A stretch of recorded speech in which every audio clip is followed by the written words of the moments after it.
त्यांना हेच मुचे मागणे माणसाने माणसाशी माणसा समवागणे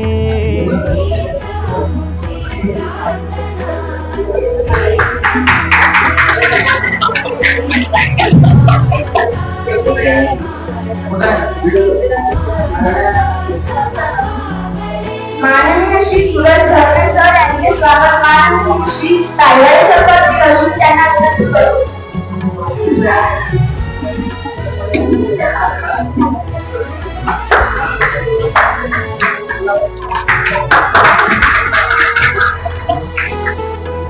स्वागत सोहळा संपन्न झाला आहे. जीवनाचे सात कळते ग्रंथ व पुस्तकाचे कार्यक्रमाला उद्देश कळतो प्रास्ताविकेतून प्रास्ताविक.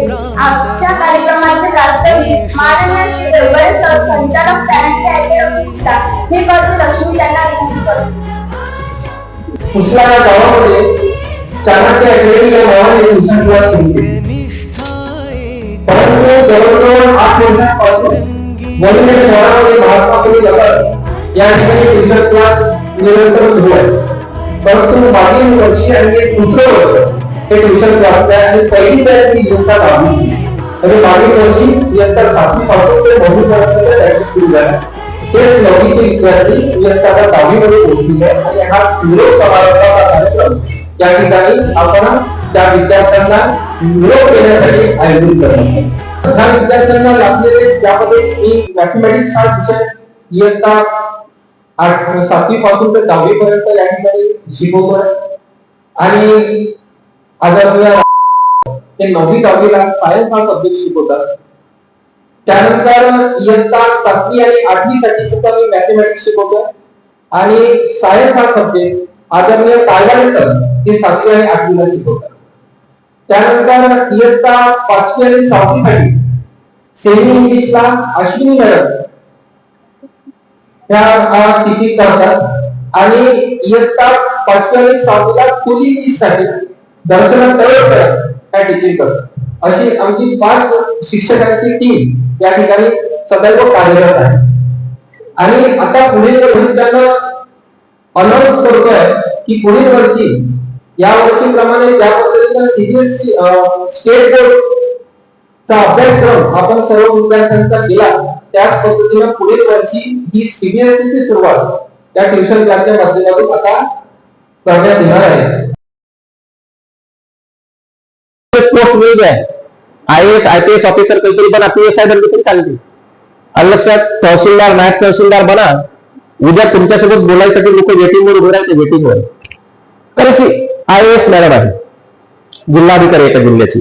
मग एखादा व्यक्ती त्याच्यासोबत बोलायला गेला आपण म्हणतो बापरे मॅडम तुला ओळखते जिल्हाधिकारी मॅडम तुला ओळखते म्हणजे आपली त्या जिल्हाधिकारी संघ बोलल्याने आपली इमेज वाढते तर त्या व्यक्तीची इमेज किती वाढलेली असेल कळलं काय. आणि म्हणून तुम्ही जर मनात आणलं तर तुम्ही काहीही करू शकता. शून्यातून विश्व उभारण्याची कणखरता तुम्ही निर्माण करा. गरिबीचा बाऊ करून घेऊ नका. माणसाला गरिबी कुठे आड येत नाही लक्षात घ्या. तुम्हाला MPSC UPSC साठी खूप लाखो रुपये लागते असं नाही. डॉक्टर इंजिनियरला कमी पर्सेंटेज मिळाले तर आता 2-2, 3-3 कोटी रुपये लागून राहिले. सगळे MBBS करतो म्हटलं साहेब. 1-1 कोटी तर डोनेशन देऊन राहिले लोक MBBS साठी. हातवर करा बरं. तुमचा जर समजा 11वी-12वी सायन्स केलं तर MBBS ऍडमिशन साठी 1 कोटी कोण देऊ शकते. खातर करा 1 कोटी जास्त लागतील देऊ शकता नाही. मग आपल्याकडे दुसराही पर्याय उपलब्ध आहे का ते MBBS झालेले हजारो MBBS डॉक्टर तुमच्या हाताखाली काम करू शकते जर तुम्ही IAS IPS ऑफिसर बनल्या तर. हे जे 1 करोड लोक आहेत हे मेडिकल ऑफिसर बनेल एखाद्या दवाखान्यात आणि सर्व सरकारी दवाखान्याला बाप किंवा सर्व संपूर्ण जिल्ह्यातील सर्व कार्यालयाचा बॉस म्हणजे कोण असतो जिल्हाधिकारी. असे MBBS करोड रुपये धरून MBBS झालेले त्याच्या हाताखाली काम करते तो म्हणजे जिल्हाधिकारी. आणि जिल्हाधिकारी व्हायसाठी कमीत कमी 50,000 जास्तीत जास्त 1 लाख नक्की एका वेळेस नाही पाहिजे. कमीत कमी 50,000 जास्तीत जास्त 1 लाख. थोडे थोडे पुस्तकं घेत राहायचे आणि अभ्यास करत राहायचा. सहज तुम्ही जर ध्येय ठेवलं बघा